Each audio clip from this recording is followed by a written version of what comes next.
हजरत अबू बकर सिद्दीक आते थे तो कहते थे या रसूल अल्लाह। क्या कभी अबू जहल ने भी कहा या रसूल अल्लाह? जो या रसूल अल्लाह कहते थे उनके बच्चे आज भी या रसूल अल्लाह कहते हैं। जो या रसूल अल्लाह नहीं कहते थे उनके बच्चे आज भी नहीं कहते। अगर या रसूल अल्लाह कहना शिरक है, शिरक के अंदर ना ये नहीं होता कि सामने हो तो शिरक नहीं है, पीछे हो तो शिरक हो जाएगा। शिरक है ना वो हर जगह शिरक होता है। सजदा अल्लाह के अलावा किसी और को करना शिरक है ना।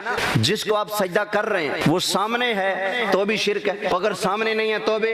कोई अगर जिंदा है, मर गया है, आप सजदा कर रहे हैं फिर भी क्या है? शिरक में जिंदा वाली और मरने वाली, करीब वाली या दूर वाली कोई कैद है। भाई अगर या रसूल अल्लाह कहना शिरक है तो सिद्दीक अकबर जो या रसूल अल्लाह कहते रहे माज़अल्लाह शिरक करते रहे हैं। सच और हक बात तो ये है जो मुशरिक थे वो या रसूल अल्लाह नहीं कहते थे, जो ईमान वाले हैं वो या रसूल अल्लाह कहते थे।